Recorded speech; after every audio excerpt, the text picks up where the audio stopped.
Here we go. Okay, perfect. Okay. Beautiful. All right. Hola. Hello, everyone, and welcome to Zatheria, where we talk about all things frequency and beyond. And today I am here with one of the beautiful souls I met at the Cosmic Summit this past year, Jon Gamache. Hello, John. How are you today? Oh, just trucking along out here and just trying to bring in the good prana for such a fun conversation here. Beautiful. So, do you want to give a little bit of an intro and background, who you are, what you do? I'd be happy to. That is kind of a hard question to answer. Mostly just curiosity seeker, gone rabbit hole digger. You keep tunneling until you get some sort of a truth. And like, hey, there's something here worth sharing beyond just convincing myself through, what do you call it? Some sort of a bias, preconceived notions. No, I really had my thinking hat on when I was pursuing all this stuff with the Hutchison effect a long time ago, and I couldn't rule it out. It just seemed to hold water. I could not rule out the possibility. What we were really looking at was a low energy nuclear reaction sort of situation where our normal models for physics were so far off we can't calculate the orders of magnitudes of power that it would take to transmit these metal samples that were from the Hutchison effect and personally from John Hutchison. So, seeing is believing. And so once I pulled that thread well enough, I bought some of these samples from him off of eBay and just kind of started talking with him about some of these some of the implications and just some interested stuff and got to know him through just literally buying some stuff from him off of eBay and just starting to chat with him and explain to him some of the experiments that I had been doing as well, to which he was quite enthusiastic about it and helped me design a couple or at least give me some good advice on a couple of experiments to kind of prove what I was going for, which all revolves around these are implications are with these low energy nuclear reaction transmutations, something related to time dilation. And so here we are, all of this time dilation talk, which is I'd love to have a good couple minutes to demystify some of how that stuff's involved. The time dilation, the pushing and pulling of time itself seemed to have been one of the things that is associated with the Hutchison effect and these low energy nuclear reactions, as well as most likely the work of Malcolm Bindall in these recent times here. So it all kind of revolved around a missing piece of the puzzle, which we'll see the plasmoid unification models taking a stab at it. It's going to make predictions, and if these predictions that it can make can fully explain things better than our current models, they're most likely on the right path. And so if you can create technology with this new unification model and this understanding of resonance and cosmic ratios, you can actually show how that's working in the real world. Once again, we're just onto the path of what might be true, what might be real, what might be worth actually taking the time and the energy to explore further. These are nuanced things that are not small little, you can't, they're deep tunneling rabbit holes. And what you'll find is there's some truth at the bottom of them that's still yet to be explained easily. But the time dilation is just like kind of the way that I got somewhat involved in the conversation at Cosmic Summit with the inventor Malcolm Bindall and the wonderful Australian alchemist Jordan Collins. So I came and just kind of let myself be announced about what I was thinking, what I was experimenting with, and the conversation ensued from there. And that's pretty much why it is that I am poking around on the edges of what might be really happening inside of the thunderstorm generator with a little bit of experience coming into this with some eyes that I've seen these things before, and I do have a couple of ideas that I haven't formally come up with anything super original as far as theory goes. I have some original experimental evidence. I have definitely got that going, but the theories of people and the explanations like Bob Greenyer from the Martin Fleshman Memorial Project help sleuthing through some of this physical evidence left behind by these low energy nuclear reactions decades ago. All still there to be looked at still to this day. And these are the sort of present day thinkers and hard workers that have really kind of tried to bridge the gap He's just one example of many. Just a modern re-look at some of these things that were thrown out as a hoax decades ago, kind of vindicate the work of a guy that did try to help the world a long time ago with this stuff. And we never really gave him a fair shake. So Yeah, so something like that. just for the layman's out there, so people who have never heard of the Hutchinson effect or low energy nuclear reactions, how can we make this super accessible to people who've never heard of it? And I think Mm-hmm. one of Mm-hmm. the directions which relates to what you're saying with time dilation. So at the core of this, it is about figuring out how to modulate matter, how to modulate different types of elements. So it's essentially alchemy, right? And the crux of a lot of this has to do with the resonant frequency and figuring out the resonant frequency of a material in order to resonate with it and then slowly start shifting it into different directions, which not only shifts the frequency, but it also shifts the time field and it shifts the other parameters, like it can make things melt and things like that. So do you want to give a little basic explanation on some of that stuff? Oh, that's what have had so much fun tinkering with and toiling with. So let me go ahead and I'll make this very concise, or you tell me if it's concise and it works for your minds. So let's start at the phrase given by the inventor, Malcolm Bindall, that time is the mold in which matter is formed. And so this kind of comes across as an abstraction to a lot of people, but let's try to go ahead and take that out, the abstractedness out of that, demystify it, and give us some way to wrap our minds around what's really being said there. Let's just start with the devil's advocate. So if time is the mold in which matter is formed, then an implication. So the first natural implication would be just taking that as a thought experiment, is that being gospel? Let's go from there. So if time is the mold in which matter is formed, if you can alter time, make time more malleable, then you can alter matter. And so let's just think about that as a way of explaining in a nutshell how these sort of effects are related to these elemental transmutations. They don't line up with our understanding of normal physics because our normal physics does not incorporate hyperdimensional understanding of time as a much more malleable thing. And so I was really happy to find that although Western science has dismissed these things, that doesn't mean that they haven't been looked at in other places around the world, predominantly in Russia with the work of famous Russian astrophysicist and contemporary of Einstein, Dr. Nikolai Kosarev, in which he had many experiments who detailed the flow of time, in which it is actually something that can be considered once along the lines of Malcolm Bindall parallel thinking, where it says time is the mold in which matter is formed. Kosarev had something that was a long soliloquy, but at the end it says that all of physicality is a symptom of time. And I thought about that and I really couldn't disagree. Everything that ever was is all temporally driven. And so thinking back through that, if you just take that devil's advocate point of view and take that for gospel, what you'll kind of pull back and realize is that time really is the ultimate power of the universe. And also these experiments with the Hutchinson effect samples and small but measurable weight differences, which are detailed by Nikolai Kosarev in the torsion field theory long ago in the 40s, already written about this. And it can offer some kind of explanation or at least direction for interpreting the time dilation effects of what's going on here inside of the thunderstorm generator. So these things are extremely wondrous, borderline magical, and to a large extent interactive with our consciousness.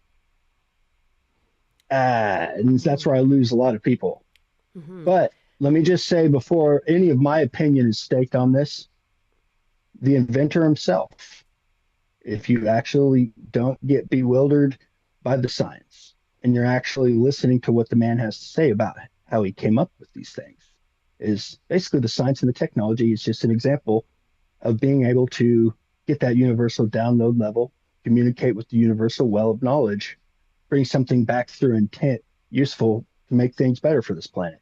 And that's the hugest technological breakthrough that Malcolm Bindall has to talk about is you are actually the technological instrument by which these ideas can be pulled back out of the ether.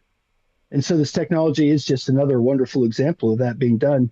But we shouldn't necessarily get completely distracted by the new science or the technological benefits.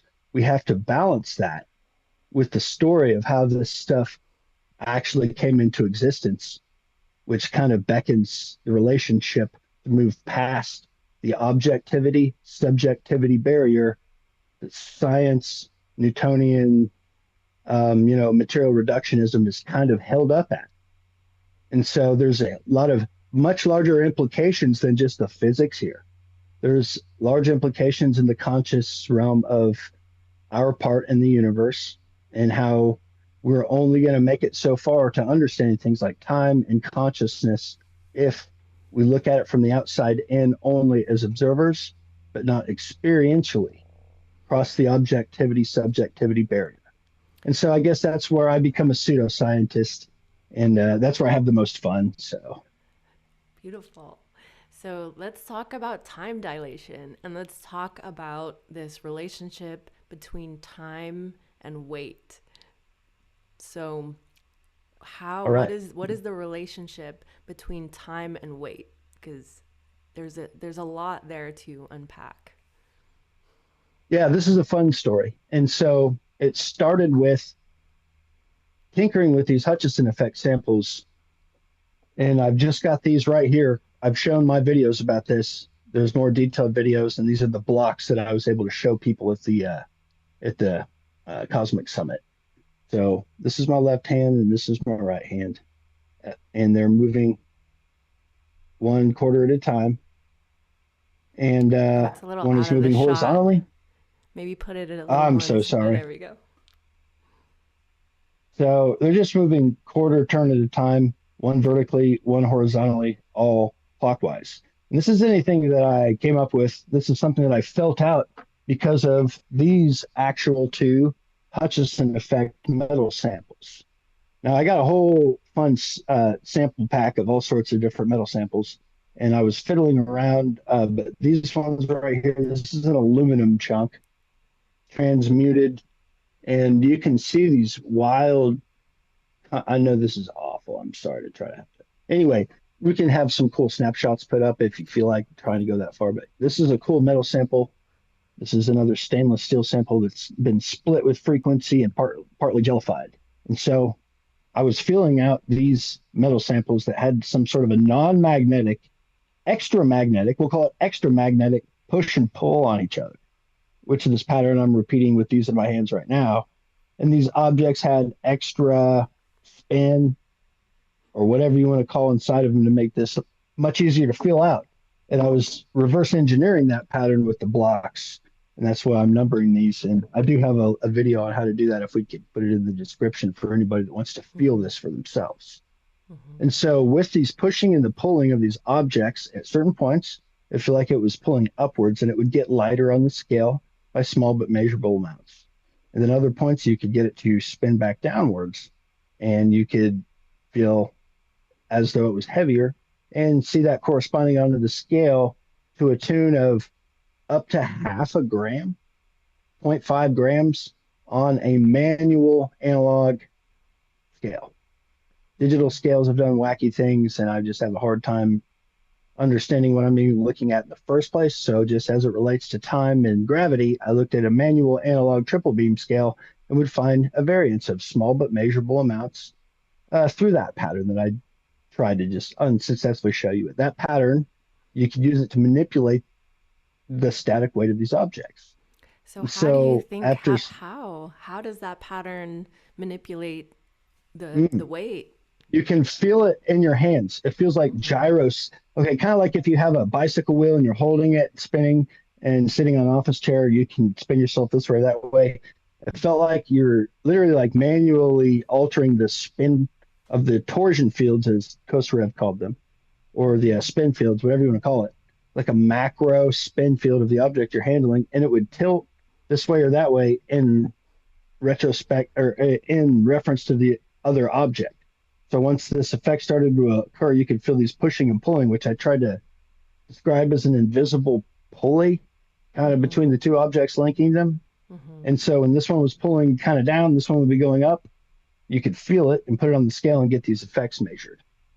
And so I wasn't I didn't understand what I was looking at. I could feel it in my hands. I could measure it on a scale. There's no Western science that goes into this. And so in my sleuthing around, I came across the work of Dr. Nikolai Kosarev in Russia, who had plenty of things to say about all this as it pertains to torsion fields, angular momentum, flow of time, and all these things, to where he said, you're not adding anything or taking anything away. You're changing the rate in which it moves through time. That's changing the weight on the scale. That's what he deduced in his experiments. And so I kind of adopted that, saying, well, at least somebody has something to say about it because nobody is saying anything about this. So I've kind of adopted that and played around the edges with that with some interesting experiments since then. Some have been a lot more conclusive than others in my mind. Um, I Wow. gave Jordan a pair of stopwatches. This is probably the most conclusive experiment I can offer. Two synchronized stopwatches, one that's been altered to weigh 1.1 grams heavier. That's all. And using that hand pattern in conjunction with, ooh, where to go? This right here, this barium titanate ring. Not sure why, but after I got the weight shift that I was feeling and about a half a gram of force, John Hutchison said, "Hey, put it into this thing overnight, this barium titanate ring, and see what it does." And so I put the potato in the oven. It came out the next day, and it's still 1.1 grams heavier to this day, and it's not synchronized anymore. It's reading faster. So it's heavier and it's reading faster, which falls in line with what I was trying to show in my mind to myself. And all this kind of brings up the way to cap this off for people that are really interested in this and that really kind of look into it for yourself is to take a look into the work of Boyd Bushman, who is a retired Lockheed Martin engineer that was a bit besmirched towards the end of his life. But before that, he had interesting stuff to say about opposed magnetic fields. So one of his claims was that if you make a strong enough opposed magnetic field and drop it with another object of the exact same weight, then the object with the opposed magnetic fields will fall slower against Galileo's constant by small amounts, but 1,000 out of 1,000 times, the super strong opposed magnetic fields will hit the ground second. And so that's been one of those flow of time things through opposed magnetic fields that kind of correlates with the stopwatch. So here's the way to really finalize the experiment. Though both of those stopwatches need to be dropped from a high enough drone to see which one hits the ground first. But as far as I can tell, getting it, manipulating it by hand with feeling it out literally by myself and then dropping it into that barium titanate ring overnight is what caused that. Also, fair note, I haven't been able to replicate it since. I've tried, I've failed. So I don't know why that happened and worked out that one time, but that's Mm-hmm. kind of one of those wacky experiments that what do you do with it? Like, who do you bring that to? Who do you even talk Mm-hmm. to about that stuff?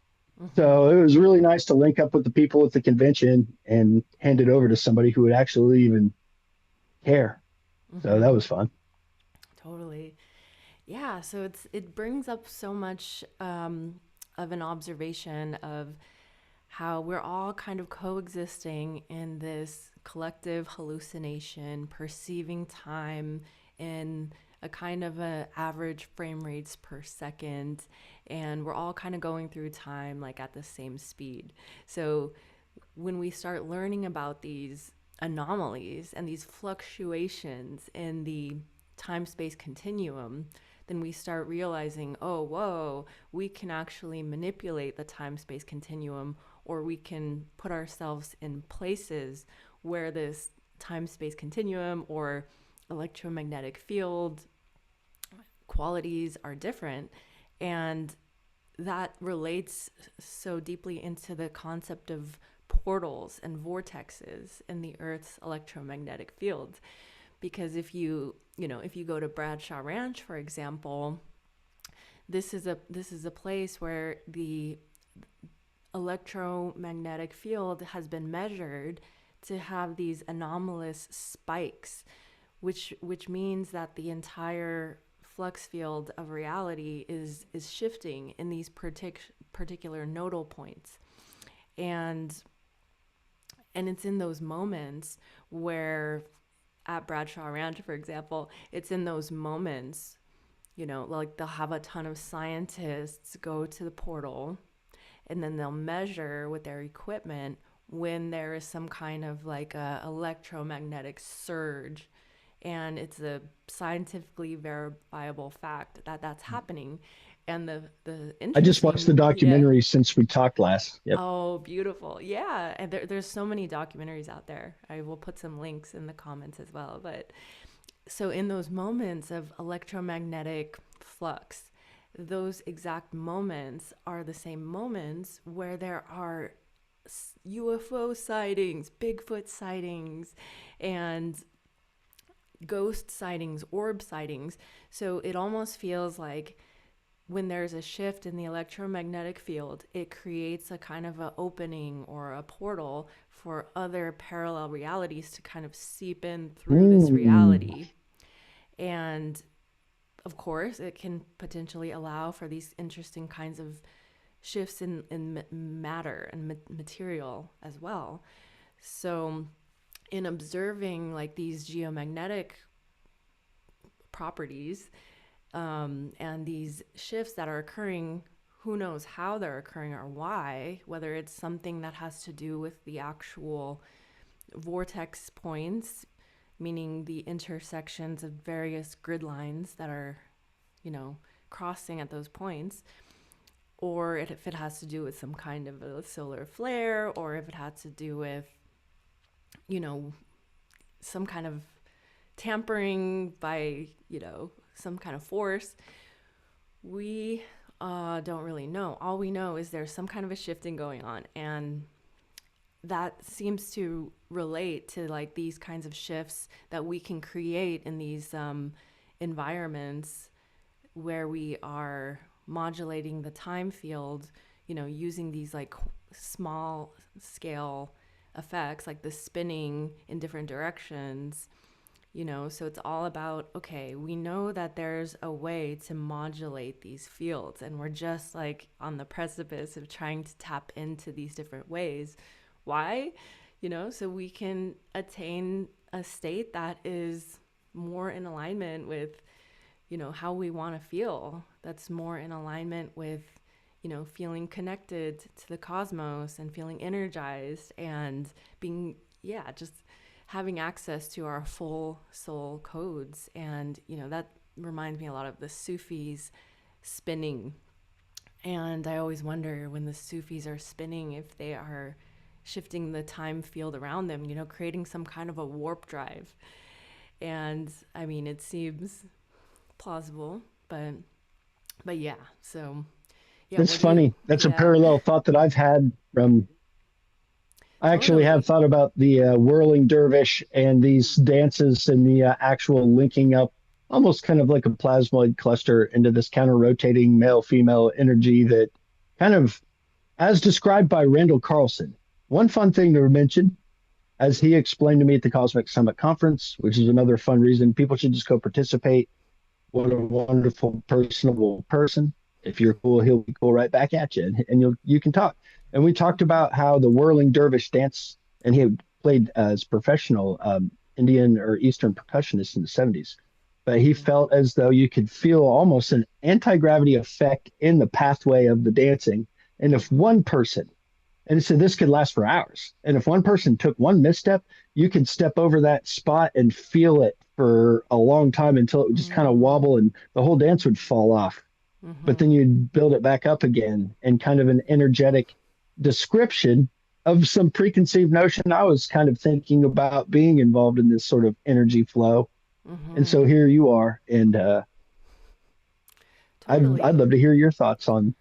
Yeah, and so it's all about if we're tapping into this like enormous level of power to shift a field, then it's like, oh wow, okay, we have all this power. What are we gonna do with it? Like well, what I think is that we have to decide on these collective intentions of what type of energy we are trying to conjure here. Because if we don't, embed our own intention, that energy is going to be siphoned into an intention we may not align with. So it's like if we want to align with world peace and have a group of people, moving in some kind of a mechanism that's generating energy and generating, shifting the magnetic field, creating, a up-leveled paradigm template that like the next frame rate of reality now has the potentiality field to step into. You're shifting the scalar vector potentials of the field, and that's a fact when you start doing these things. But then so now it's like, okay, we know we have power now, we proved that. Now what do we do with it? Okay, now the time comes where people need to look into their value system and say like, okay, what do I really want to manifest? Okay, world peace, is like one of the most basic, like, higher level potentials for like the next field. And world peace, But it everyone. seems like this group, this wonderful group that we've been kind of working together as potentially putting this museum exhibit for the Magic Museum, is kind of Mm-hmm. on the different parallel roads of finding a way to express that samadhi for a connection to all things and the nothing in between, kind of Right. bridged between the musical relationship we have with the cosmos Mm-hmm. and that intimate personal understanding of participation Mm-hmm. and love and joy kind of gives gives rise to these scientific notions that Mm-hmm. this technology is based on. It really does. Right. And that's kind of what I'm saying here is the technology is awesome. I would Mm-hmm. love to help get that out there into the real working world as like a Mm-hmm. professional pursuit, but as a spiritual kind of era ending, what it really implies is the end of that Cartesian imbalance, and it doesn't invalidate the Cartesian. It just recognizes that just kind of where it came from. Newton himself was just as much into the occult as he was into the fine science, and it was in balance and proper harmony between both sides of existence, the mystical, the magical, the logical, the concrete. And these are the balances that create this kind of lotus spiraling upward trend of consciousness. And so let's not entirely get lost in the small picture. Although that I'm so excited about the technology, I really am. It's given me more hope than anything I've seen developed in my lifetime. But what's it really implying is that we all have this connection available to us to that universal plane and that kind of rejoin the herd, the place of these geniuses that are able to pull back these ideas Mm-hmm. through spending time in nature, through spiritual understanding, through the intention of helping out the world. These are where these ideas come back from the universal plane. And Mm-hmm. this is the most amazing part of the technology to me, is that it implies that you, as cheesy as it sounds, you put the you in universe and you become what you think about all the time. And so you create your own reality to the most intimate extent. Mm-hmm. And color me inspired, I'm not getting lost on this amazing technology.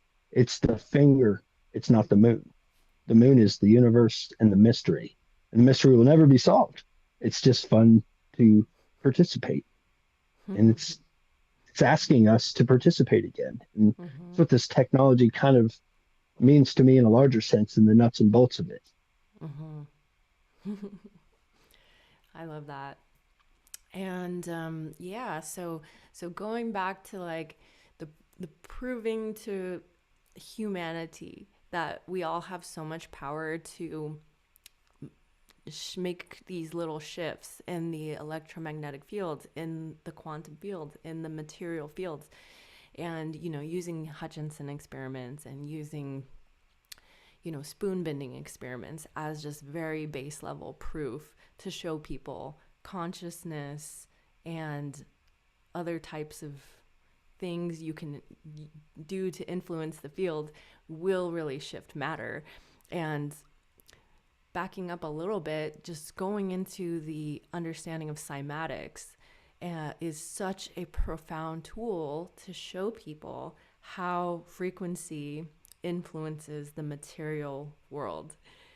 And this is just like base level 101, like completely undeniable truth, where you take the plate of sand, you apply a frequency, and you watch the sand generate super specific geometries. And so this is the irrefutable proof. Okay, frequency affects matter. But that's just the baseline foundational knowledge for all these next levels to be built on top, which has to do with, okay, well, how do thoughts influence matter? And that is where the next level of proof we can show people is, first of all, hydroglyphs. Hydroglyphs are taking a petri dish, filling just that bottom layer full of water, or just barely getting that bottom layer of the petri dish wet with water. Then, first of all, if you take a tuning fork and you do a control experiment first and you put that in the freezer and you take it out, of course, you have to notate what type of water you use, whether it's tap water or what have you. So first you do the control where you observe the patterns from no influence. And usually those patterns are a little bit chaotic. And then let's say you took a tuning fork, so you're starting out working with just plain frequency. And you take a tuning fork and you hit it right in the middle of that petri dish with that water. And then you freeze it. You take it out and you see the water now formed these beautiful toroidal geometric structures. Anyone can do that experiment. And then you take it to the next level and you're like, okay, what if I take this water or, start over with new water and I try to use my thoughts and my prayers and my intentions to influence this water into more coherence and love and harmony, and then freeze the water. And then you see, wow, it's not just, I don't just need this like external mechanism to administer these field effects. I can use the power of my own mind and my own energy and vibration and thoughts and intention to influence the structures in matter. And that is one of the best experiments that can prove to people how powerful they really are and how powerful their vibration is to influence matter. And then the second experiment, I agree with you. I agree with you. I want to point out too, this is like, okay, where the rubber hits the road, where you create your own reality, because this experiment will fail if you intend it to. Mm-hmm. Have you ever heard much of that, where somebody wants to prove it wrong and it doesn't work? And so you created reality. In your reality tunnel, it doesn't work. Congratulations. And other Exactly. kids, like little kids and stuff without cognitive dissonance standing in between themselves and the universal flow, no problem. And so Yep. I wouldn't necessarily, I'm just pointing out how interesting it is that just because it doesn't work for some doesn't necessarily mean that it's to be thrown out as a concept. It might actually imply a much more deeply intimate connection to the universal reality of the outcomes being created by your intention.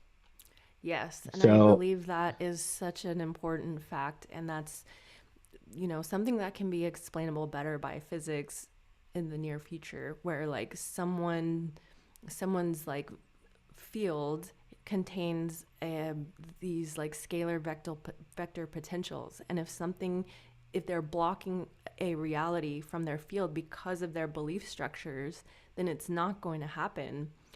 And this leads me perfectly into the spoon bending. And the spoon bending was one of the most mind-blowing, just reality shattering experiences that I've had. And So a friend of mine, Zenka, so shout out to Zenka, she does these spoon bending workshops in Sedona. And long story short, in order to, so spoon bending just means like you have a spoon and you have to go through a specific protocol in order to loosen up the spoon and make it bend. So it's learning how to use your mind in order to manipulate what we perceive to be very hard, very difficult to manipulate matter, right? And so part of the protocol literally involves going into your belief structure and seeing if your field is going to allow that field effect to happen. And a lot of it does sound like woo woo now, but it's going to be explained by physics very soon, the power of a human field.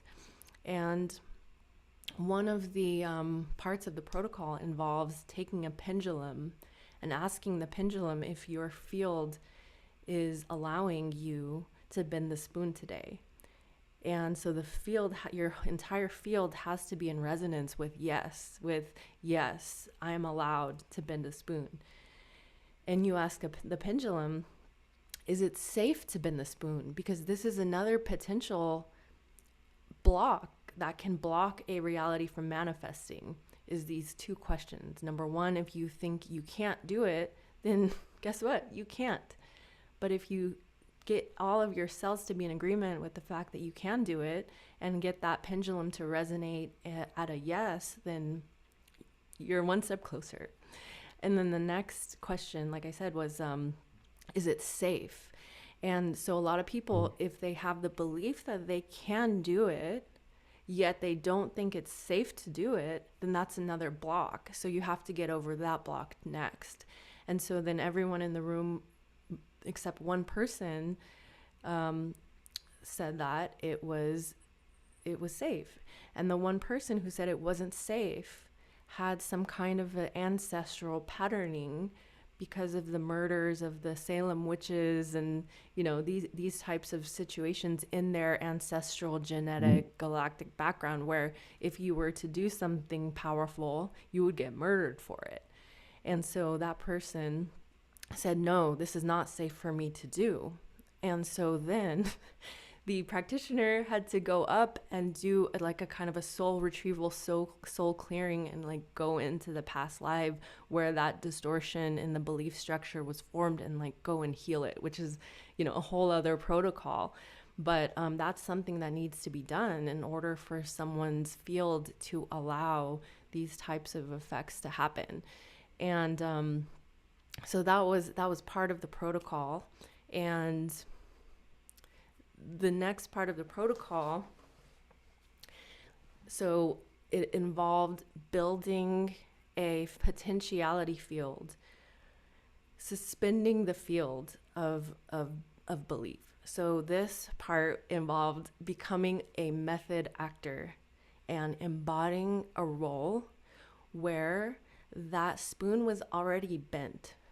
So you time travel, you imagine you time travel about 10 minutes into the future. And everyone as a group does it together. The more people who do it, the more powerful the field. So then everyone goes into this collective hype and pretending it's 10 minutes into the future and they had already bent the spoon. And so then you start cheering and you say, yes, I bent the spoon. I'm so happy. I didn't think I could do it and I did it.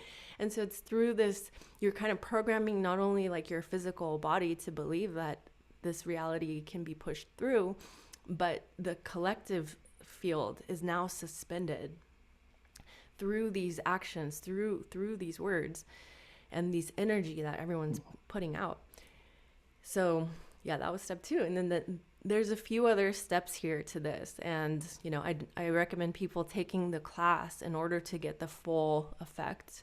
But, and there's other ways to do it as well. This is just one of the, parts of one of the protocols. But, and then one of the next steps would be like, you have to command the spoon. And this is super important because you have to command that spoon, and words command the ether. Words command matter. We are part of this whole collective field, and our words and our intentions can shift matter. So then the next step, like I said, was you command the spoon to move. You say, move. I want you to bend. I want you to bend. I want you to bend. And you say it like you mean it. And then the next and final step, which is actually the most important and the most difficult part of the process, is you absolutely let go and you stop caring. So it's almost this kind of like a sociopathic, like bipolar kind of personality switch where you're like, you care so much in one moment, you direct so much force and intention into wanting the spoon to bend, you beg it to bend, and then you flip, and then you just stop caring, and you're like, okay, whatever, I don't care anymore. And then you have to genuinely feel that you're letting go, you're genuinely surrendering, you're letting yourself completely surrender.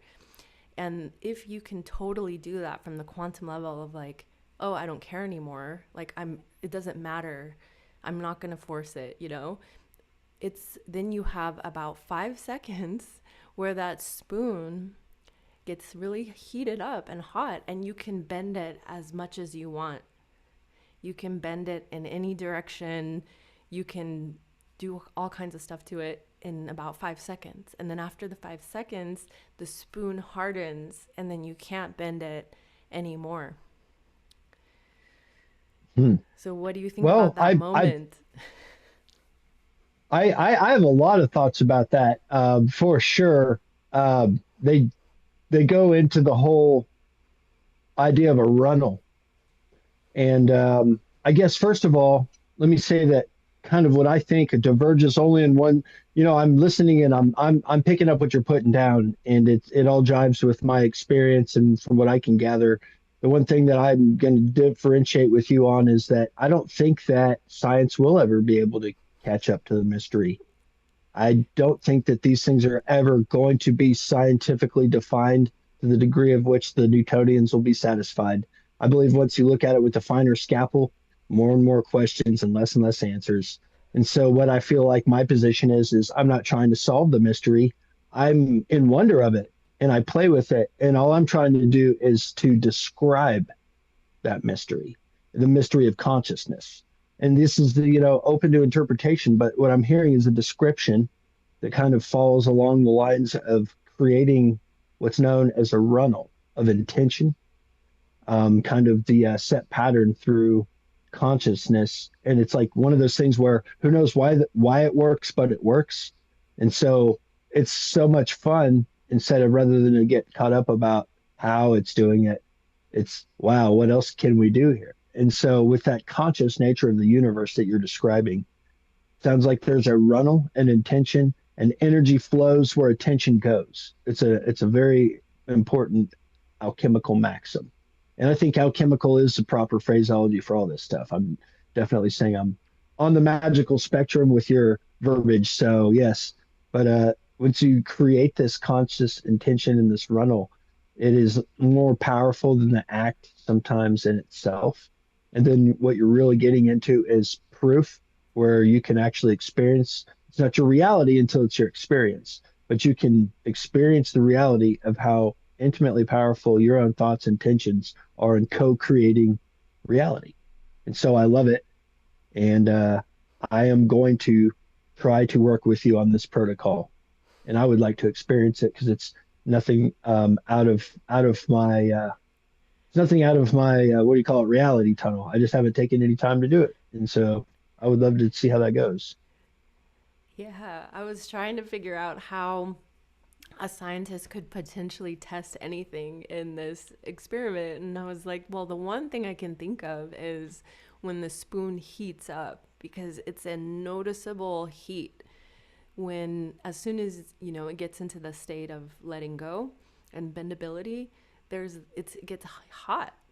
So, how could that be explained by science? That could 100% be proven, even by an infrared camera. I haven't tried this experiment, Mm. but if you had an infrared camera and then you looked at the spoon under the infrared camera while you were commanding it to bend and then letting go, I think that would be a really cool experiment. I would look Yeah. forward to that. Yeah. Yeah. That's a very simple way.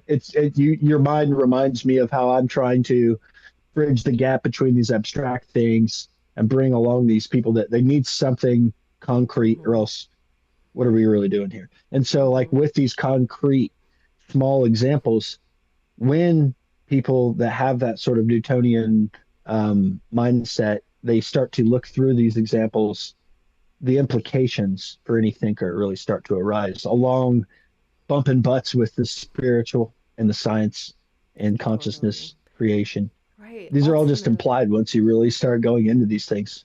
right. Yeah. And ultimately, like when I really think about it, it comes down to this is proving to people how powerful they are. So it's empowering people. It's showing you, like, look how powerful you are. Look how powerful your thoughts are. Look how powerful your words are. So this is all just giving people proof to show them how powerful they are and how much their thoughts matter, their intentions matter, their their actions matter. Thoughts, actions, intentions, like the They matter the everything most matters. right now. Yes. Right now. Exactly. So it's showing people, so maybe, these experiments like on a larger scale can help wake people up and get people to maybe clean up some of their thoughts and try and realize, like, okay, if I spend some time concentrating my thoughts and focusing on something that will help humanity, like, it will have an impact, you know? So, Yes, it's not a small, it's like call it a hobby, call it what you will. But mm-hmm, if every day you get up, the angst of the global situation has you in your heart seeking for solutions, you might find yourself mm-hmm, downtrodden mm-hmm, if like you don't watch out, because mm-hmm, what they're trying to do, what they or whoever out there wants mm-hmm, to separate the power of the individual, your power from the universe. And once you roundly reject that and replace that meme with a thought experiment called I am gonna unbleep the world. If you just thought experiment out on that for a little while, mm, every day I'm gonna do that. That is going to be the thought experiment of the day. You might be surprised how quickly you become part of the solution. exactly. And that is one of the motives of the opponent in the Matrix, right? You're in a video game and your opponent is trying to convince you that you're not powerful and that your thoughts don't matter, your actions don't matter, your words don't matter, right? So every force in the Matrix right now is trying to convince people that it's trying to make people depressed. And so what we're trying to do here is convince and remind everyone, wow, your coherent thoughts, your words, your actions literally shift the field around you and create this warp drive that the more people are emanating this particular energy of love and harmony, like, that is the power people have to literally, like, overcome all the war and violence. It's like it starts within the individual taking the responsibility to shift the vibration of their thoughts, actions, words, behaviors. So Yeah, I would be prepared for stones to be thrown at you. If people are mad at you for you speaking your mind, then you're probably doing something right. And as long as we have love in our intention, and mhm. what we're trying to do here is people are afraid of these things. They're afraid to give up that logic that they cling to, that they pride themselves on, that they say this is pseudoscience, it's unscientific, therefore it's childish, and it's just not to be even trifled with. And so what we're really trying to do is we're trying to break down that line where people can get over their own preconceived notions and stop separating yourself from the world of dream and the world of play and the world of fun and the world Mm-hmm. of universal intentionality. And through these great, wonderful, inspiring actions of participating and playing with and along the universe, then, we're resonating with that informational structure that helps us with our magical butterfly that jump up there and catch ideas out of the ether to bring back down here and share with everybody back down on Earth. And one doesn't negate the other.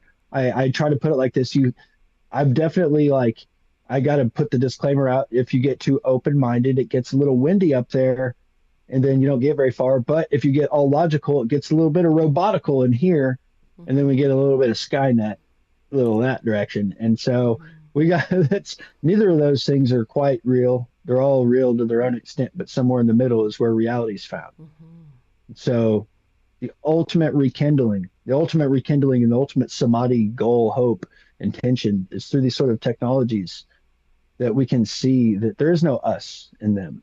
There's no government that's not of us. We are of it. There's people in a situation which are out of balance. And we've all been the sinner, we've all been the saint. And we've probably lived this many times before. And so we're all just on this small little floating ball in the middle of the vastness of space. And for us to be putting up these borders between each other and harming the environment, harming, the everything in between, from the animals to society to just the air we breathe to the ground we walk on to the water we drink. It's a cosmic Mm-hmm. diss. And we Mm-hmm. understand that. And we're getting to the point where we need technologies to help bridge that gap between ruinous, ruinous greed and control and power into some sort of reflective balance with nature and the cosmos, Mm-hmm. actually like something with the comprehend and copy nature sort of application of the technology.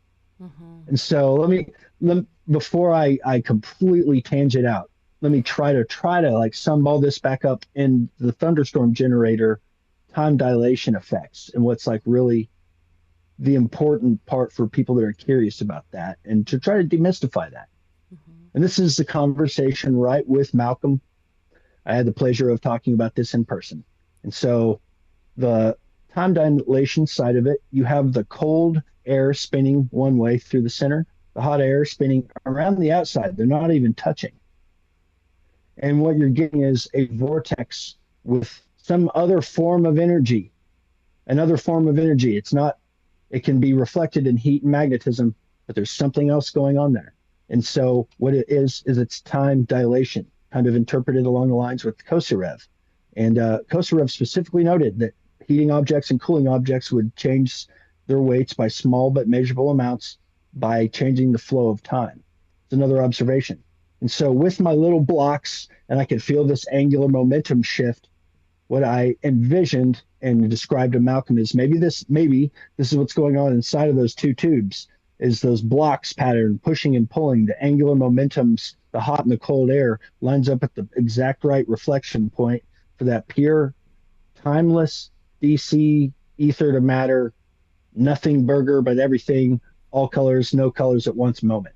And Mm-hmm. that's really pushing and pulling time through angular momentum, spin, heat differentials, where you are literally confusing the molecular bond by which Malcolm describes all of it's just like we go back into the time is the mold in which matter is formed, where Kosarev said that all of physicality is a symptom of time.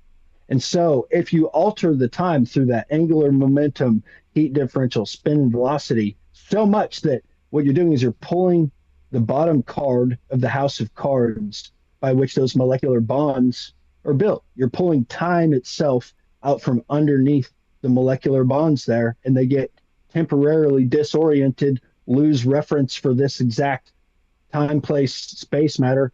The molecular bonds just fall apart and then they reassemble as they're pushed through that nexus into the most readily available form along the path of least resistance into similar to atmospheric ratios. And so it all fits into notions that I was predisposed to. And what I'd like to do is try to, like you said, offer some real evidence along these lines And I would love a follow up conversation on this. I'm going to Mm-hmm. almost need a little replication and verification on some of these effects before I really want to get further into the consciousness Mm-hmm. interactive side of this. And there was actually every bit of that's where my excitement really is. All of Mm-hmm. trying to prove this with this weight shifts and stuff is just to try to get people to pay attention enough to say there's something here worth taking a look at. My real research implications and conclusions are along the lines of consciousness itself and our interactive capacity with our place in the universe, more or less. And Mm-hmm. so physical science butts with the whole existence of our I and thou relationship with the universe. It's hinted at, actually, not just hinted at, but well illustrated by what you're describing with the water um, freezing, the Dr. Emoto replications and stuff. It's just the conscious imprint on water that shows this conscious, interactive, toroidal universe that we're living in, and just one more modality. And it all does kind of seem to tie feedback in a weird, crazy way to the where it all started through music. Music is the reason why I actually was taking the time to feel this stuff out. It's probably because something to do with my fingers playing so much music. And Malcolm describes all this technology. He describes it as a musically tuned instrument. And this plasmoid, as you are one of the pioneers of helping to verify and show that this is a reality of how the universe coheres and falls along these particular ratios and harmonies. And we can comprehend and copy nature and use that to create technology that does stuff outside of our understanding of normal physics. So I'm a fan.